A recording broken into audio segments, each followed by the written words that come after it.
सादर नमोस्तु महाराज श्री।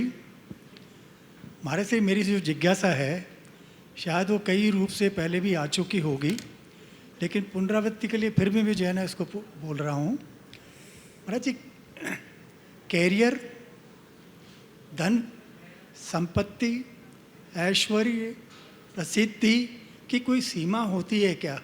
और यदि कोई सीमा होती है तो महाराज जी व्यक्ति अपने लक्ष्य कैसे बनाए या अपने सपनों को कैसे साकार दे, ऐसे आकार देवे? तो ये मेरी जिज्ञासा है।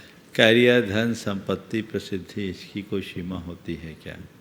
यदि है तो व्यक्ति अपने लक्ष्य को कैसे बनाए और अपने सपनों को कैसे साकार दे।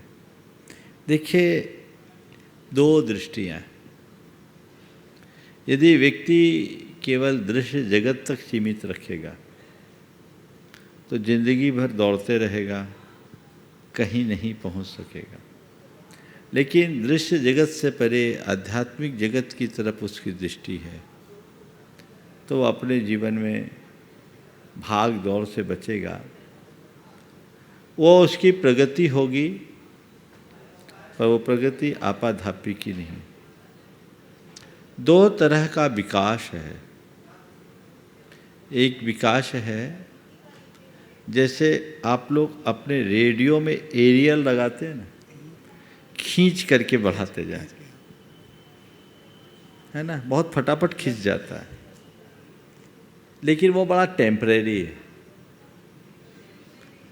और एक विकास है पेड़ का। पेड़ जितना ऊपर जाता है उसकी जड़ें उतनी गहराती भी है ना। तो बस मैं ये कहूँगा, जो केवल भौतिक विकास को ही अपने जीवन की उपलब्धि बनाते हैं उनकी ग्रोथ वो एरियल जैसी खिंच रहे, उसमें स्थायित्व तो नहीं। पर जो अपने जीवन के समग्र विकास की बात सोचते हैं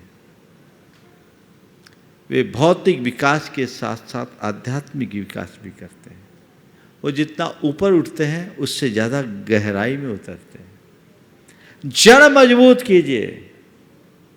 career career career career, what is career? केवल पढ़ लिख जाना, अच्छा पैसे पैकेज पाना, अच्छा पोस्ट पाना, अच्छी पोजीशन पा जाना, पॉपुलैरिटी गेन कर लेना, यही कैरियर है। पैसा कमा लेना मात्र कैरियर है। सच्चे अर्थों में देखा जाए तो अपने जीवन को पूरी तरह से सफल, शांत, सहज और सार्थक बनाना ही हमारा सही कैरियर है। आगे बढ़े पर एक ठोस लक्ष्य को लेकर। अंतहीन दौड़ में दौड़ना सिवाय बेवकूफ़ी के और कुछ नहीं। तो हम सही दौड़ में दौड़े, अपने लक्ष्य को सही बना करके चलें, जिससे अपने जीवन की वास्तविक उन्नति कर सके। ये तात्कालिक जो व्यवस्थाएं होती है वो बहुत अच्छी नहीं। आपने बिल्कुल ठीक कहा, कैरियर, धन, संपत्ति और प्रसिद्धि की कोई सीमा नहीं। मैं तो आपसे कहूँगा, हम अपने तीर्थंकर भगवंतों के चरित्र को सामने लेकर रखें। उनका जो कैरियर था उसका मुकाबला कोई नहीं कर सकता। धन संपत्ति भी, प्रसिद्धि भी चरम पर, लेकिन उन्होंने क्या किया? उसे भी छोड़ा, क्योंकि उन्हें जड़ धन की जगह जीवन धन का बोध हो गया। जड़ संपत्ति की जगह निज संपत्ति की बात हो गई।